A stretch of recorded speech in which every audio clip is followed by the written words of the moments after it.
The story of Jean Carrol and Donald Trump. Jury orders Trump to pay Jean Carrol $83.3 million in civil case.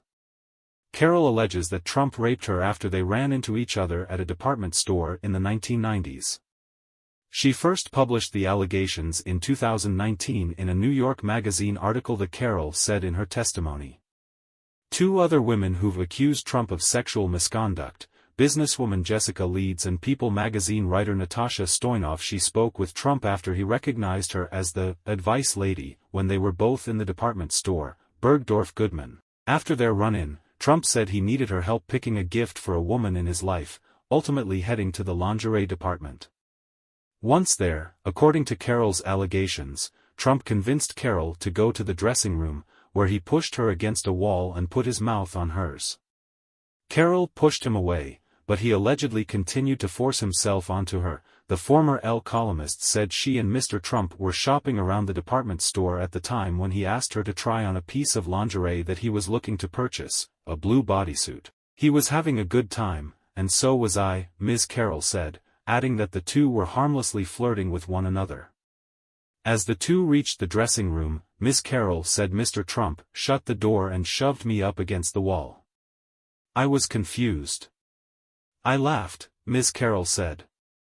She said she pushed Mr. Trump back but he thrust her into the wall again. From there, Ms. Carrol described how Mr. Trump pulled down her tights and inserted his fingers into her vagina. It was extremely painful, Ms. Carrol recalled emotionally. It was a horrible feeling. He put his hand inside me and curled his finger. As I sit here today, I can still feel it. When asked if she screamed for help or told Mr. Trump to stop, Ms. Carrol said, "I'm not a screamer. I'm a fighter." Ms. Carrol alleges Mr. Trump then inserted his penis and began to rape her. I wonder why I walked in there, to get in that situation. I'm proud to say I got out of there, Ms. Carrol. After the assault, Ms. Carrol said she left the department store quickly and called her friend, Lisa Birnbach. Later on, Ms. Carrol would tell Carol Martin, an anchorwoman at ABC, about the assault, but did not confide in many others. Ms. Carrol said she felt very stupid for going into the dressing room. She described how the alleged rape left her unable to ever have a romantic life again.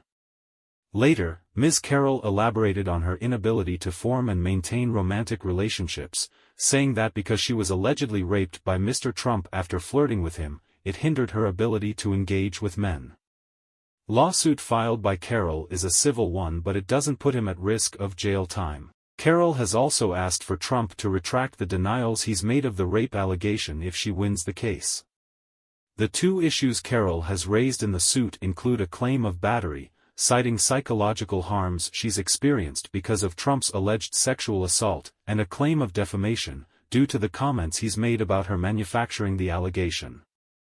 Trump's counsel, meanwhile, has sought to argue that Carrol is raising this allegation for political reasons and for personal and say that you are not allowed to be told that you can't bring it up. And imagine a point where a judge tells the lawyer before your client, the former president of the United States, the leading candidate and obvious nominee for the Republican Party, before he takes the stand to defend himself, Ms. Habba, tell me the questions you're going to ask in open court and tell me exactly what he's going to respond. And then edited my questions, edited the response he was allowed to give. And guess what my client did? He took the stand. He abided by the rules of this corrupt system that I have seen. We will immediately appeal. We will set aside that ridiculous jury. And I just want to remind you all of one thing. I will continue with President Trump to fight for everybody's First Amendment right to speak.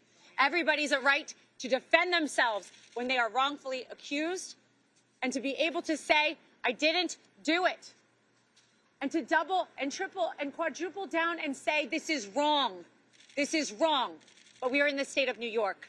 We are in a New York jury, and that is why we are seeing these witch hunts, these hoaxes, as he calls them. And this is another one of them. Be brought in New York, in states where they know they will get juries like this. It will not deter us. We will keep fighting. And I assure you, we didn't win today, but we will win because the record that was made in there and the behavior I saw in there some of which was reported widely today, gave us the most perfect record on appeal, and even if I needed it, which I don't, we were stripped of every defense, every single defense before we walked in there. And I am proud to stand with President Trump because he showed up, he stood up, he took the stand, and he faced this judge. And you know what? I'll continue to do so with him. We're so proud to stand with President Trump, but I am not proud to stand with what I saw in that courtroom.